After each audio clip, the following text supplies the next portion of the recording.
Saludos amigos, bienvenidos de nuevo a este corto programa de 30 minutos.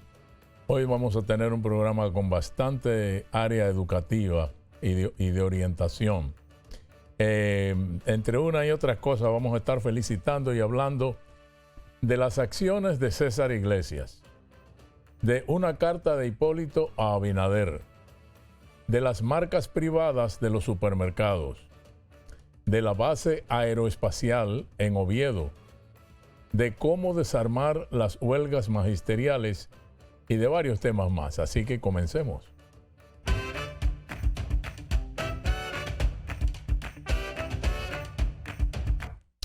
Bueno, todos hemos visto que en días pasados hubo un conato de fuego de opiniones con respecto al asunto del valor de las acciones de la empresa César Iglesias y la inversión hecha en ellas por las AFP.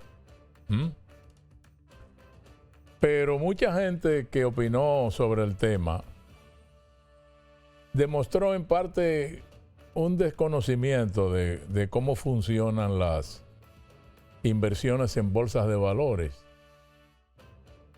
que es donde se compran y se venden acciones de empresas de todo el mundo.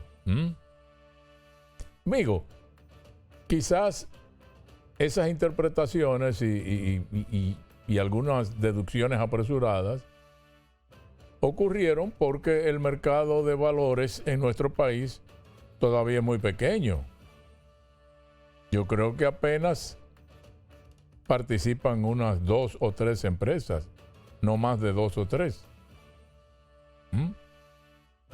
Por eso, cuando se supo que el valor de las acciones de César Iglesias, que fue la primera empresa dominicana en emitir y listar acciones ordinarias en la bolsa de valores del país, cuando se supo que esas acciones habían caído un 30%, surgió la cantaleta de alarmas,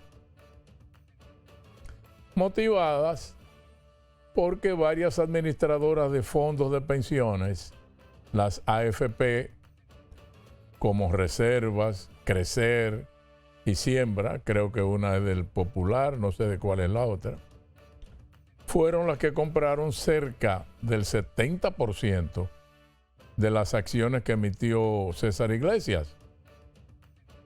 Y con esa inversión, entonces, automáticamente, millones de trabajadores se convirtieron indirectamente en accionistas de la empresa, ¿no? Porque fue con dinero de la AFP, el dinero de los trabajadores, de los fondos. Pero, señores, recordemos que las inversiones de este tipo no son de corto plazo.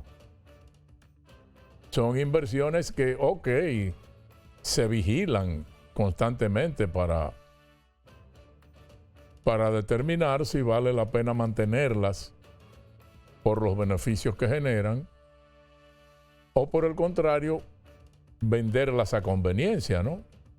Es así que se maneja ese negocio de bolsa de valores con cuestión de acciones, ¿no?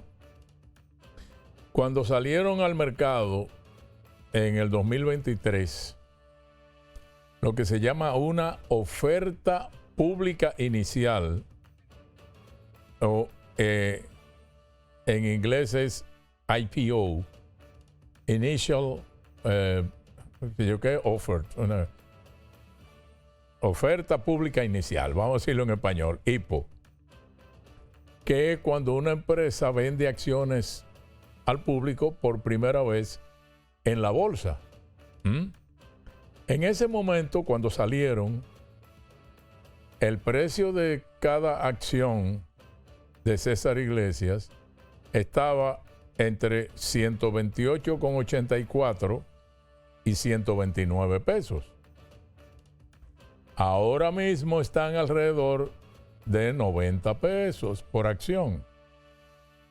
Eso significa que han caído más o menos un 30% desde el precio de emisión.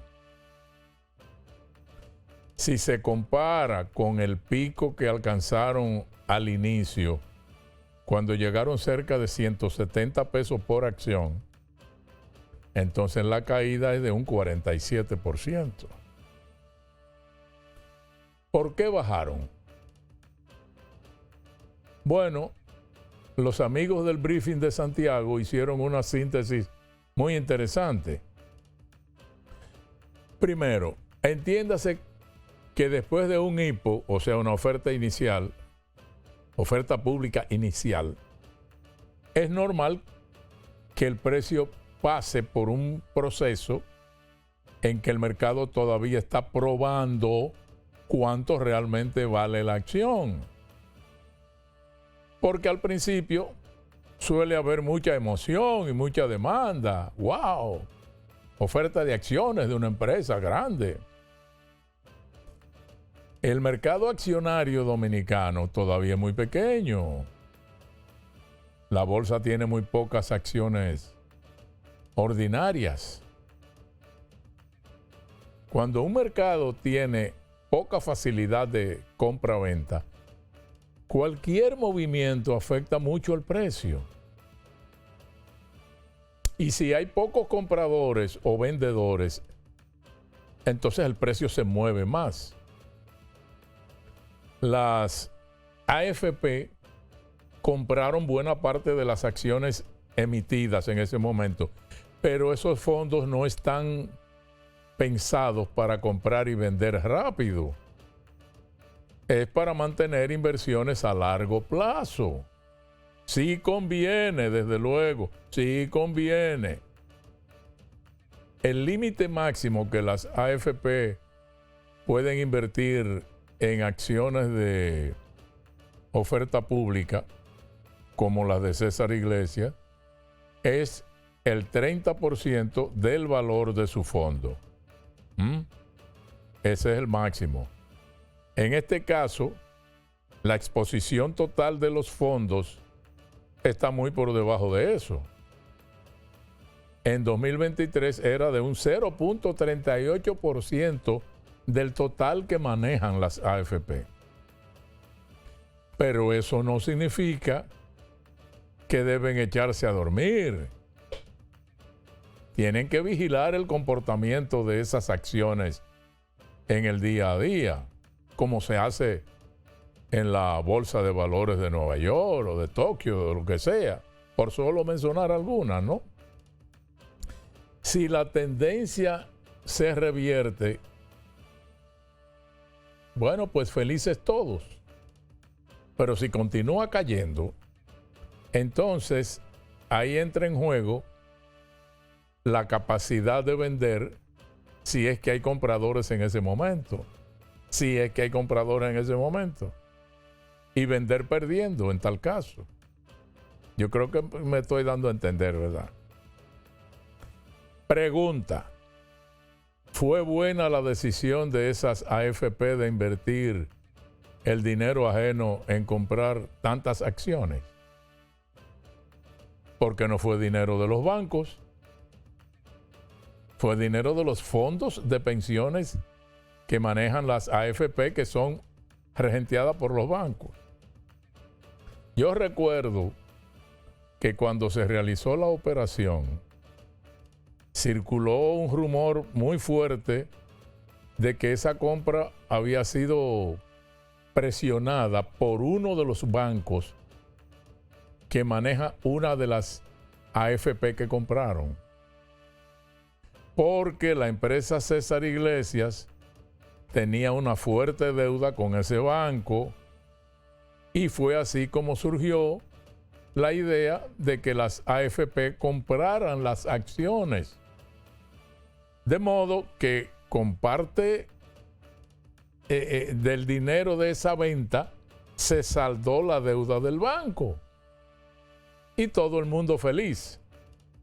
Aclaro, que la compra no haya sido buena, la inversión, Pero eso no fue más que un rumor, eso que acabo de decir. La veracidad de eso falta por comprobarse, pero circuló fuertemente eso, ¿no? Por tanto, yo no tengo la respuesta a si fue buena o fue mala la inversión. Aunque en aquel tiempo yo escuché muchas opiniones sobre el tema.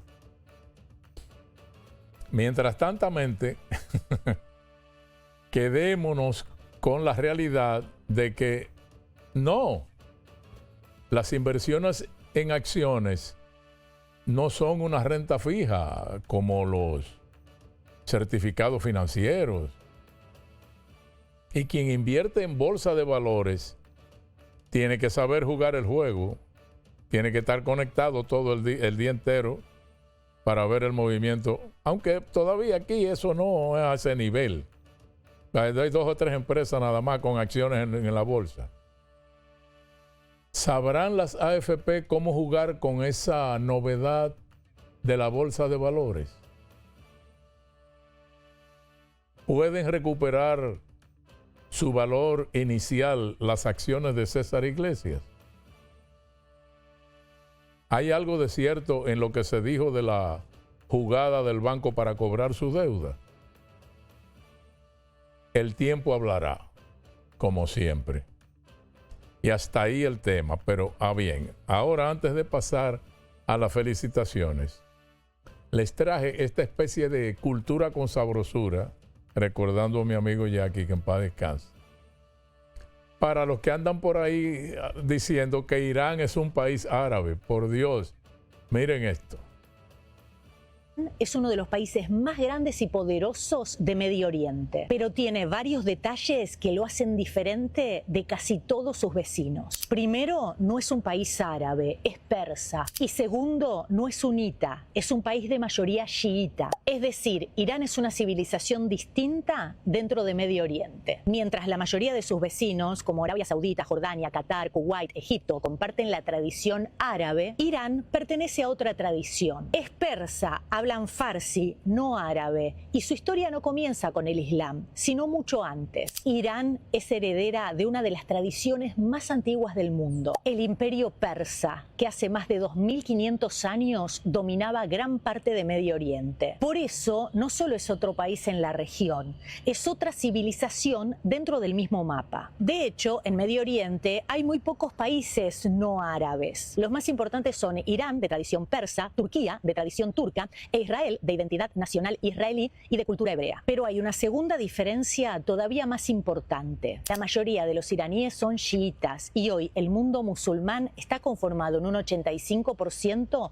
por sunitas. Esta división nació hace unos 1400 años atrás, tras la muerte del profeta Mahoma. Allí nació la pregunta de quién debía ser su sucesor para liderar la comunidad musulmana. Los sunitas creían que el líder debía ser elegido por consenso entre los expertos selectos de la comunidad. Los chiitas, en cambio, creían que el liderazgo tenía que ser hereditario y quedar en la familia de Mahoma. Con el tiempo, esta disputa política se convirtió en una división religiosa y eso vuelve a Irán bastante singular dentro de la región. Es un país persa rodeado de países árabes y es un país chiita rodeado de países sunitas. Pero hay otro dato clave. Al ser el gran poder chiita del planeta, Irán construyó una red de influencia no con países, sino con grupos chiitas dentro de países, como por ejemplo Hezbollah en Líbano, milicias en Irak y los hutíes en Yemen. Es esta red la que le permite proyectar poder a Irán más allá de sus fronteras. Por eso, cuando Irán entra en conflicto, no es solo un problema entre estados. También se activa una fractura histórica dentro del mundo islámico que comenzó hace 14 siglos y que todavía define la política de Medio Oriente hoy. Bien, en un momento comenzamos con las felicitaciones.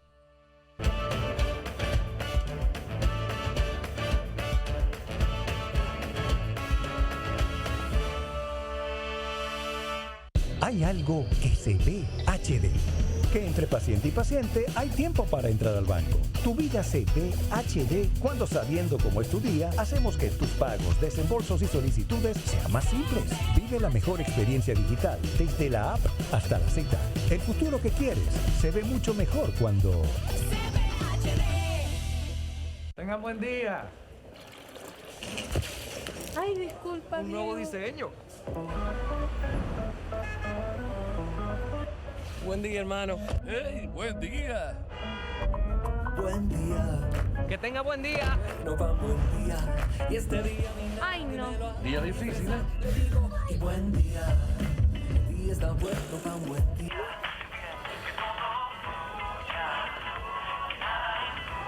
Ay, perdón. No, no te preocupes, está bien. Amor, qué buen día tuve hoy. Tan bueno como el mío. Los buenos días los hacemos todos. Café Santo Domingo, 80 años haciendo los buenos días de los dominicanos. Buen día.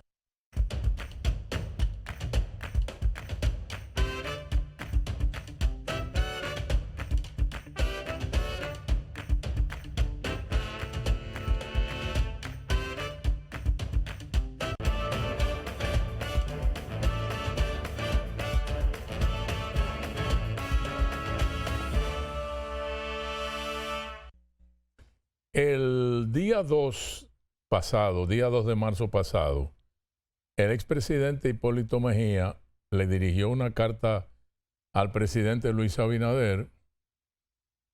Ese mismo día yo conseguí una copia y si hubiera tenido este programa ese día, hubiera sido el primero que la da a conocer, pero este programa es de fin de semana. Pero bueno, en la carta Hipólito hace referencia a un foro que se celebró en el Instituto de Formación Política José Francisco Peña Gómez, donde el economista Andy Dauwager hizo una presentación que estuvo centrada en el desarrollo fiscal que ha tenido el contrato enmienda existente entre el Estado y la empresa Barrick Pueblo Viejo. En esa exposición, Andy concluyó diciendo que dada la evolución de los precios del oro y debido a la no actualización y aplicación oportuna de parámetros de carácter técnico, se ha originado un desequilibrio fiscal en perjuicio de las finanzas públicas que amerita de atención inmediata. En la conferencia, Andy dijo que, por ejemplo, durante el periodo 2017-2025, el Estado dejó de percibir la suma de 1.113 millones de dólares por concepto del impuesto mínimo anual contemplado en el contrato, que es un elemento que tiende a distorsionar el espíritu que primó al suscribirse el contrato, en el sentido de lograr el objetivo de que en un momento determinado el Estado participara en un 50% de los beneficios del arrendamiento de los derechos mineros de la mina de oro Pueblo Viejo. La carta de Hipólito al presidente no necesita más explicaciones ni más sugerencias. Es suficiente con lo que dice para entender que lo que pretende Hipólito con la carta es que el presidente tome acción para recuperar un dinero que debería estar entrándole al Estado por concepto del contrato con la Barrick. ¿Cuál es la lectura que yo le doy a esa carta? Sencillamente es un reto que le envía Hipólito al presidente. Tiene que negociar ese contrato. Ese es el mensaje. Ahora, ¿le hará caso a Abinader a esa carta de Hipólito? Veremos a ver.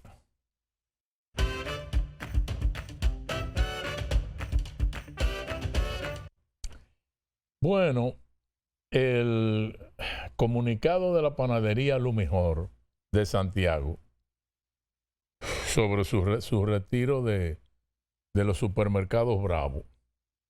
Eso desató un mar de conjeturas, suposiciones, disparates y algunos, aunque pocos, pero enfoques razonables, ¿no?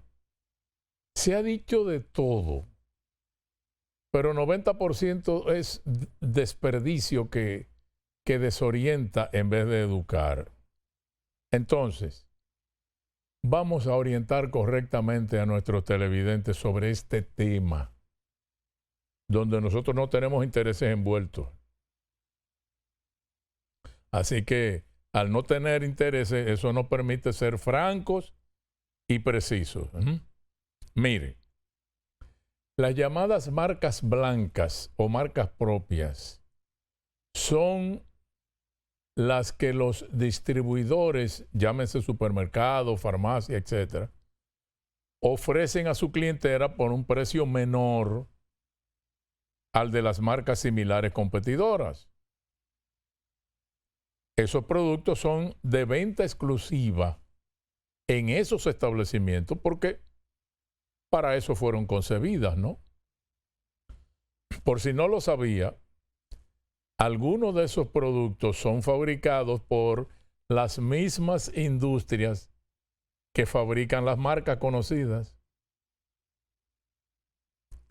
Otros son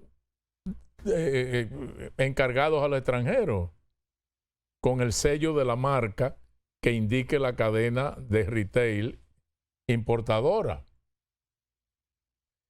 Yo conocí las primeras marcas propias hace casi 50 años, cuando vivía en Puerto Rico. Eran las marcas de la cadena de supermercado Pueblo, que era yo no sé si todavía, tengo muchos años que no voy a Puerto Rico, pero en ese momento era la cadena más grande de la época en la isla, ¿no? Con eso quiero decir que esto no es nada nuevo, ni allá ni aquí.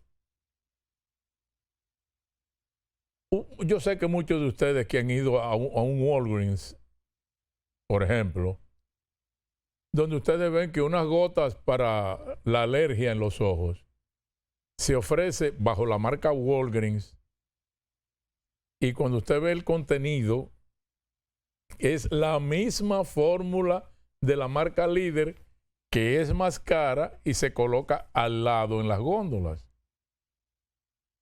Eso es. Pues bien, el domingo pasado, durante un almuerzo familiar, conversé con mi yerno, Julio Ibáñez. Julio es un verdadero experto en la materia, porque Julio ha desempeñado posiciones claves en cadenas de supermercados, tanto en España como en Estados Unidos y aquí. Aquí incluso trabajó para Bravo, para CCN, en España para Carrefour, en Estados Unidos para algunas de las cadenas más grandes de supermercados latinos. Bueno, entonces yo le pedí a Julio su autorizada opinión sobre el tema y me escribió sus conclusiones y las traje para que le ayude a usted a comprender la realidad. Mire, dice Julio, primero pongamos contexto. Una marca privada es un producto fabricado por una empresa, pero vendido bajo la marca del supermercado. Esto no es algo nuevo. De hecho, en muchos casos la misma fábrica que produce una marca reconocida también produce la marca privada del retailer. La diferencia no siempre está en la calidad. Muchas veces está en el modelo comercial, el marketing o la estructura de costos. Segundo, ¿por qué los supermercados impulsan marcas privadas? Las razones son bastante claras. Permiten ofrecer precios más accesibles al consumidor. Generan mayor margen para el retailer. Permiten lanzar productos más rápido. Fortalecen la identidad comercial del supermercado. Por eso este modelo se ha expandido en todo el mundo. En países como España o Países Bajos, las marcas privadas pueden representar más del 40% del mercado en algunas categorías. Tercero, algo que en este debate se está ignorando, dice Julio. En República Dominicana, los principales grupos de retail, supermercados, ya cuentan con capacidades propias para desarrollar productos básicos de alto volumen, incluyendo panadería industrial. Por ejemplo, Supermercados Bravo, Centro Cuesta Nacional, Grupo Ramos, Plaza Lama, todos han desarrollado en mayor o menor medida centros de producción o alianzas industriales para fabricar ciertas categorías estratégicas. Por lo tanto, pensar que el desarrollo de marcas privadas depende exclusivamente de un proveedor específico no refleja cómo funciona realmente la industria. Perdón. Lo que realmente hacen las marcas privadas en un mercado, ¿qué es?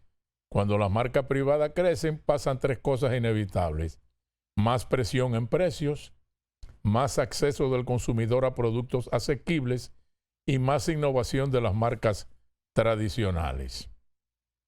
Las marcas comerciales que aportan valor siguen existiendo.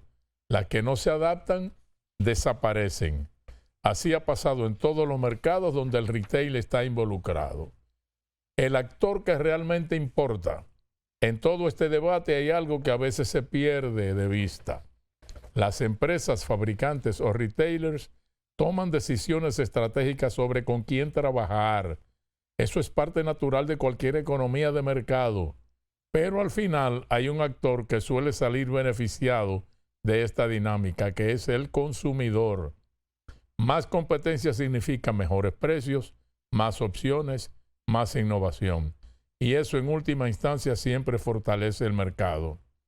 La verdadera pregunta, concluye Julio, no es si las marcas privadas son buenas o malas.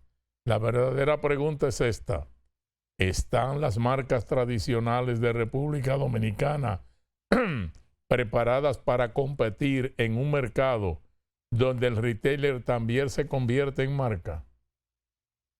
Porque esa transformación de retail no viene, ya empezó. Qué interesante. Yo espero que se haya entendido, porque ahora hay otro meneo. Ahora se va a involucrar por consumidor, se va a involucrar por competencia, a investigar si los supermercados le están dando la participación a los otros productos de competencia o no dejan acceder, bla, bla, bla, bla, bla. Pero eso no hay quien lo pare. Eso, al final de cuentas, el que se beneficia mayormente es el consumidor, que recibe el mismo producto a más bajo precio. En un momento volvemos, pero para despedir, se nos acabó el tiempo.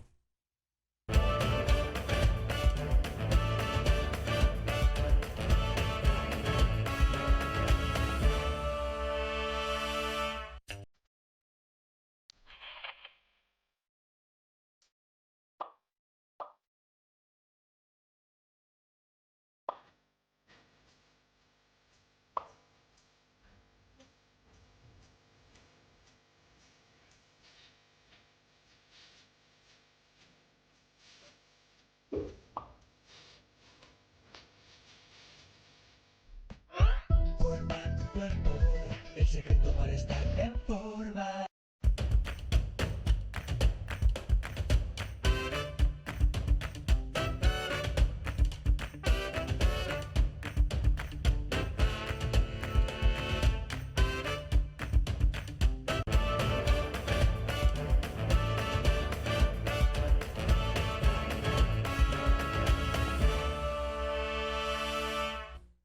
Bueno, se me van a quedar 2 o 3 temas para la próxima semana porque no nos dio tiempo. El más importante que lo teníamos para hoy, pero no, es hasta dónde el proyecto para la instalación de un puerto satelital en Pedernales es algo realmente conveniente para el país o no. Pero eso será la próxima semana porque ya se nos acabó. Así que, amigos, muchas gracias.